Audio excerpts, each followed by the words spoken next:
Welcome to new TV Telugu. AP మాజీ CM YCP అధినేత ఇటీవల పోలీసులపై వివాదాస్పద వ్యాఖ్యలు చేసిన విషయం తెలిసిందే. మళ్లీ తాము అధికారంలోకి వచ్చిన తర్వాత పోలీసుల బట్టలుడదీస్తామని అన్నారు. ఇప్పుడు మరోసారి జగన్ పోలీసులపై సంచలన వ్యాఖ్యలు చేశారు.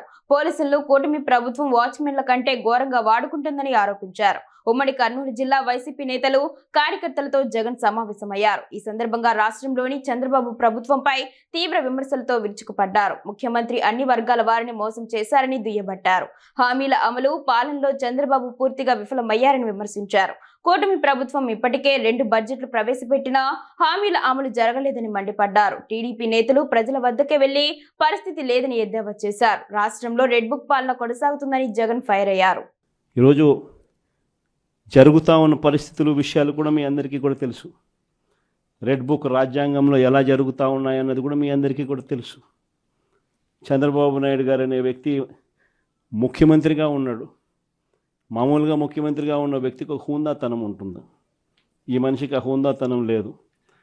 ఈ మనిషికి ఏదైనా కూడా తాను ముఖ్యమంత్రి కాబట్టి ఏ పదవైనా తనకే కావాలి, తనకు సంఖ్యాబలం లేకపోయినా తనకే కావాలి అన్న అహంకారంతో ఈరోజు చంద్రబాబు నాయుడు రెడ్ బుక్ పాలన సాగిస్తూ ఉన్నాడు. 57 చోట్ల జరిగితే 7 చోట్ల ఎన్నికను వాయిదా వేశారు. ఎందుకనంటే అక్కడ చంద్రబాబు నాయుడుకు గెలిచే వాతావరణం కనిపించక ఆ 7 చోట్ల ఎన్నికలు వాయిదా చేశాడు. మరో 50 చోట్ల ఎన్నిక పెట్టని పరిస్థితి, పెట్టాల్సిన పరిస్థితిలో ఖచ్చితంగా పెట్టాల్సిన పరిస్థితిలో ఎన్నికలు జరపాల్సిన పరిస్థితిలో జరపాల్సి వచ్చింది. ఆ వచ్చిన చోట్ల కూడా 50 చోట్లలో 39 చోట్ల వైఎస్ఆర్సీపీ క్యాడర్ తెగింపుతో గట్టిగా నిలబడింది.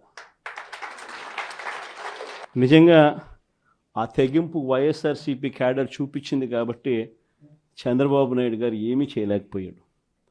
ఎంత దారుణంగా చంద్రబాబు నాయుడు గారు అనే వ్యక్తి ప్రవర్తిస్తూ ఉన్నాడు అన్నదానికి నిదర్శనం. ఎక్కడా కూడా చంద్రబాబు నాయుడు గారికి మెజారిటీ లేదు. ప్రతి చోట కూడా వైఎస్ఆర్సీపీ కోవిడ్ తర్వాత జరిగిన ఎన్నికలు, అంటే 2 ఏళ్ల తర్వాత జరిగిన ఎన్నికల్లో 2.5 సంవత్సరం 2.5 సంవత్సరం తర్వాత ఎన్నికలు జరిగాయి. ఆ ఎన్నికల్లో వైఎస్ఆర్ కాంగ్రెస్ పార్టీ స్వీప్ చేసిన పరిస్థితులు మనందరికీ కూడా తెలుసు. ఎక్కడా కూడా చంద్రబాబు నాయుడుకు బలం లేదు. బలం లేకపోయినా కూడా చంద్రబాబు నాయుడు గారు ఆయనకున్న అహంకారంతో ప్రలోభాలు పెడుతూ భయపెడుతూ విచ్చలవిడిగా ఏ రకంగా చంద్రబాబు నాయుడు గారు రెడ్ బుక్ రాజ్యాంగంలో ప్రతి పదవి తనకే కావాలి అని చెప్పి తపన పడుతూ చంద్రబాబు నాయుడు గారు ఏ రకంగా చేశారు అన్నది మనమంతా కూడా చూసాం. ఎందుకు చంద్రబాబు నాయుడు గారు ఇవన్నీ చేస్తూ ఉన్నారు అన్నదానికి ఒక్కొక్కసారి నాకు అర్థం కాల. ఎందుకబ్బా ఈ మనిషికి బలం లేదు, సంఖ్యాబలం లేదు, లేకపోయినా కూడా ఎందుకు ఇంత దౌర్జన్యాలు చేస్తా, ఇంత అప్రజాస్వామికంగా ఎందుకు చేస్తూ ఉన్నాడు అని చెప్పి. ఎందుకు చేస్తూ ఉన్నాడో తెలుసా? కారణం వైఎస్ఆర్ కాంగ్రెస్ పార్టీ అంటే చంద్రబాబు నాయుడుకు భయం. వైఎస్ఆర్ పార్టీ కార్యకర్త అంటే చంద్రబాబు నాయుడు గారికి భయం. ఎందుకనంటే చంద్రబాబు నాయుడు గారు సూపర్ 6 ఫెయిల్ అయ్యాడు, సూపర్ 7 ఫెయిల్ అయినాడు. చంద్రబాబు నాయుడు గారి పాలనలో వ్యవస్థలన్నీ కూడా పూర్తిగా నీరు గారిపోయినాయి. ఎవరికైనా అర్థమవుతుంది 9 గెలిచిన వైఎస్ఆర్సీపీనే ఆ ఉప ఎన్నికల్లో గెలుస్తుంది అని. కానీ ఆ ఎన్నికల్లో ఆ రిజల్ట్ను తారుమారు చేసేందుకు ఏకంగా పోలీస్ ప్రొటెక్షన్తో ఎంపీటీసీలు ప్రయాణం చేయాల్సి వచ్చింది.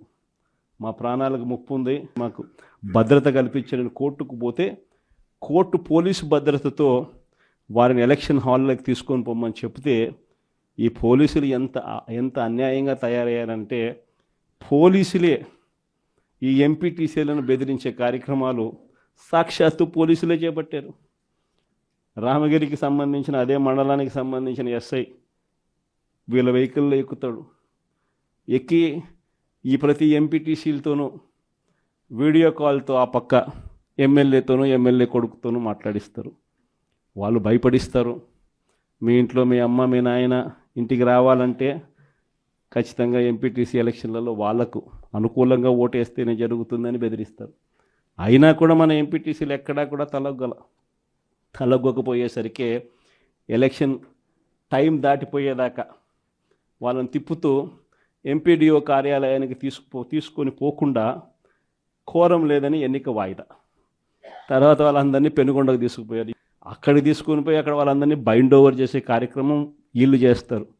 ఏమయ్యా ఈ అన్యాయం అని చెప్పి మన పార్టీ జిల్లా అధ్యక్షురాలు ఉషమ్మ గట్టిది స్టీల్ లేడీ అని చెప్పాలి, ఆవిడతో పాటు కంటెస్ట్ చేసిన ఎమ్మెల్యే ఇద్దరు పోయి మా ఎంపీటీసీలు మీరు ఎలా నిర్బంధిస్తారని చెప్పి పెనుగొండలో ఆయన ధర్నా చేస్తే, ధర్నా చేసినందుకు వీళ్ళ మీద కేసులు.